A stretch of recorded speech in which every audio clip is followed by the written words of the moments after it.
Hello Internet, my name is Andrew Eder, and welcome to another episode of Film Editorials. The topic of today's video is Steven Spielberg's newest film, Bridge of Spies.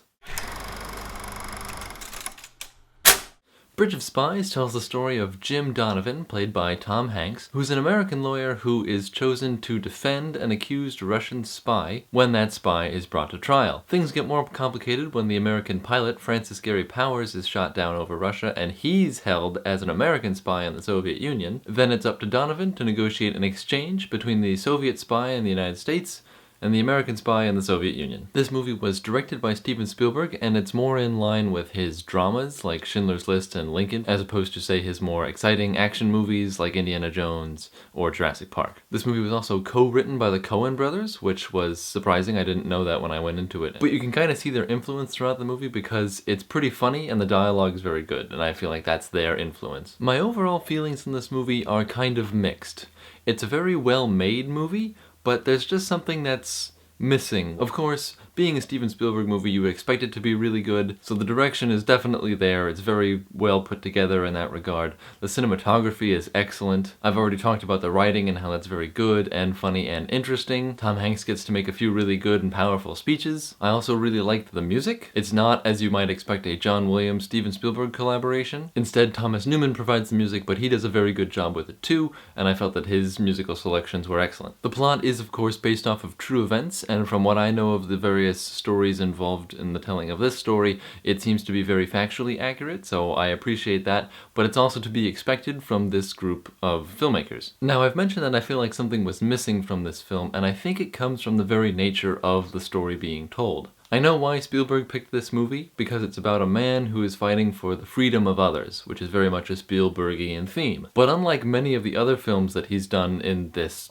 genre, so to speak, this one lacks the punch and the urgency of some of his other movies. I feel like Schindler's List and Lincoln are very good examples of these, and I'll be comparing Bridge of Spies to those two films. In those two films, the hero is fighting for the rights of a huge chunk of people. In Schindler's List, it's for the Jews in Eastern Europe who are being imprisoned and executed, and in Lincoln, it's for the black population who is enslaved, and he is trying to free, and, the Civil War is going on at the same time. In Bridge of Spies, however, the Cold War is going on, and there are a grand total of 3 people in jail that we're worried about at the end of the day. And those 3 people really aren't being treated that barely, certainly as their depiction in the film goes. One, the Soviet spy, is in a prison in the United States, and he seems to be treated very well. He has his art supplies, he gets to listen to the radio. There's another guy being held in East Germany, and while I'm sure that's no picnic, we don't see him really being beaten or treated unfairly, or there's no risk of him, dying imminently in prison. And the same is true of Francis Gary Powers in the Soviet Union. Yes, he gets interrogated and sleep deprived, but he is considered a spy. So that kind of thing happens. I mean, that's kind of how that works. If you get caught as a spy, you're going to be interrogated because you have information. Then there's the matter of Donovan's success overall. In those other movies, it's very difficult. Like in Lincoln, you see him trying to convince himself and then all the other politicians to adopt his constitutional amendments and free the slaves. And in Schindler's List, you see how hard he has to work to get the Jews to work at his factory, to save them from the concentration camp.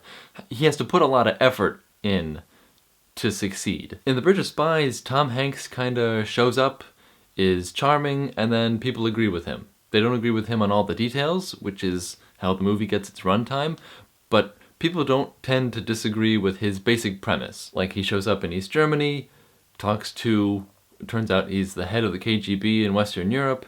He says, hey, I want to swap prisoners, and the KGB guy's like, okay, yeah. There's not a lot of conflict there, there's not a lot of tension.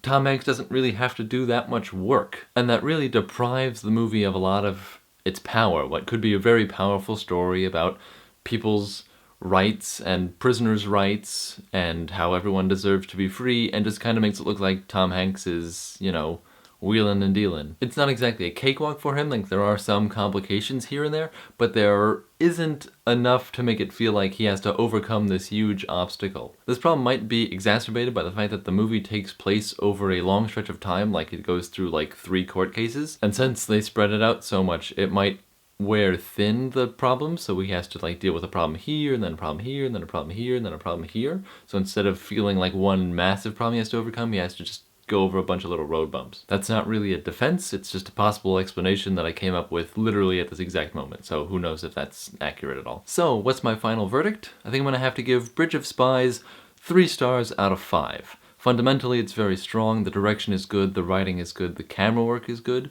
I really enjoyed the music, and of course, being a Spielberg movie, the morals are very, very strong. On the other side of the coin, the story just doesn't pack the same punch as you've come to expect from Spielberg movies, and the movie is stretched out over several months, so it feels kinda long at times. This might be historically accurate, but it doesn't make for the most exciting movie-going experience. I took a class in college on spies in fiction, and I feel like this movie would fit perfectly in that curriculum, so I feel like that's where most people are going to be watching or rewatching this movie.